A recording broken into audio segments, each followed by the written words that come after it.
누가 봐도 남자인데 여자라고 부르라면서 거칠게 항의하는 이 남자. 이런 이상한 상황이 이제는 남의 나라 일이 아닙니다.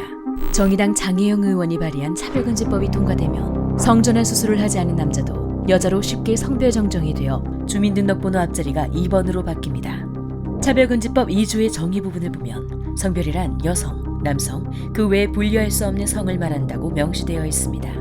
또한 성적 지향을 정의하면서 일반적인 이성애뿐 아니라 동성애, 양성애 등 일반 국민들이 보편적으로 인정하지 않는 성적인 관계까지도 포함하고 있습니다. 게다가 성별 정체성을 자신이 인식하고 있는 성 정체성으로서 신체에 나타난 생물학적 성과 다를 수 있다고 주장하고 있으며 자신과 타인의 인지가 불일치할 수 있다고 명시하고 있습니다.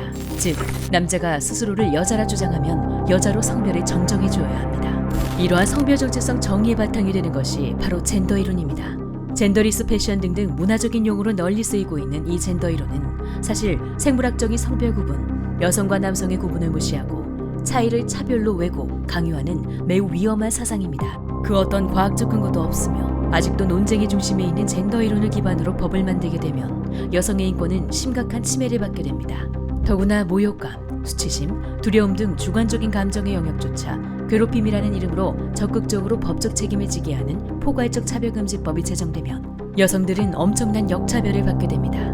예를 들면 남성이 성전환 수술을 받고 호르몬 투여를 받는다고 해도 남자로서의 체구와 육체적 힘은 거의 그대로 남아있는데 학교나 직장 등에서 이에 본능적으로 위협을 느낀 여성이 방어적인 말과 행동을 반복하게 되는 경우에도 오히려 괴롭힘과 차별로 소송을 당할 수 있습니다. 그러면 최소 500만 원 이상 5배까지 징벌적 손해배상 처벌을 받을 수 있습니다. 또 국가인권위원회에서 3천만 원 이하의 이행강제금을 부과할 수 있는데 심지어 한도 없이 반복적으로 부과할 수 있습니다.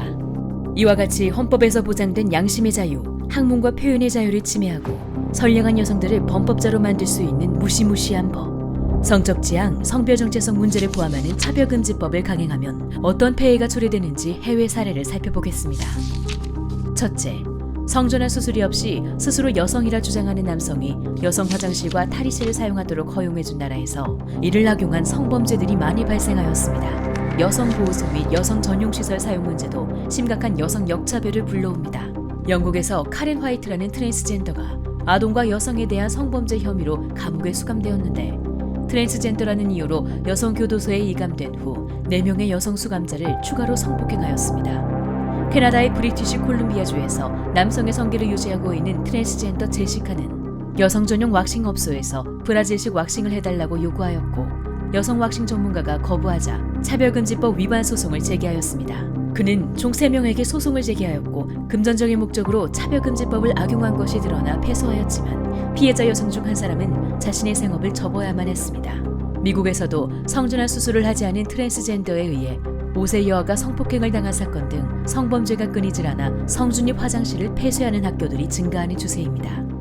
둘째, 트랜스젠더의 여성운동 경기 참여로 여성들에게 심각한 부상을 입히고 우승을 휩쓰는 등 여성 선수들이 엄청난 불이익을 받고 있습니다. 펠론 폭스라는 군인 출신의 남성이 여성으로 성전환을 한 후 여성 격투기 대회에 출전, 계속 우승을 차지하며 상대 여성 선수들에게 심각한 부상을 입혔습니다. 특히 타미카 브렌트라는 선수는 경기 도중 뇌진탕과 두개골 골절상을 당하여 생명이 위험한 지경에 이르렀습니다. 미국 코네티컷주에서는 스스로를 여성이라 주장하는 남성이 여자 청소년 육상 경기에 출전하여 무려 15차례 우승을 독차지하였습니다. 이처럼 체육특기생으로 대학에 들어가야 하는 여학생들의 진로에 심각한 피해를 입히고 있습니다. 셋째, 차별금지법이 통과되면 교육과 고용, 미디어와 정치 등 모든 영역에서 점점 생물학적 여성들이 설 자리를 잃게 될 것입니다. 체육특기생들뿐만 아니라 여자 대학 입시에서도 여학생들이 트랜스젠더와 경쟁하게 될 것이고 고용 분야에서도 마찬가지 상황이 벌어질 것입니다. 여성 교수 채용이나 여성 임원 채용, 여성 의원 공천 등등 사회각 분야에서 여성들에게 기회를 제공하기 위해 마련된 많은 제도들이 유명무실하게 될 것입니다. 이처럼 차별금지법은 여성의 안전권과 프라이버시권을 침해하고 여성에게 주어진 기회를 침해하는 심각한 여성 역차별법입니다. 소수자의 인권이라는 미명하에 여성성의 가치를 폄하 파괴하고 여성 인권을 침해하는 차별금지법을 우리는 도저히 받아들일 수 없습니다. 우리 선배들이 수많은 노력으로 물려준 소중한 여성 인권을 우리의 딸들에게 온전히 물려주기 위해 이제 우리 여성들이 함께 뭉쳐 차별금지법을 막아야 합니다. 특권과 역차별, 차별금지법 스탑!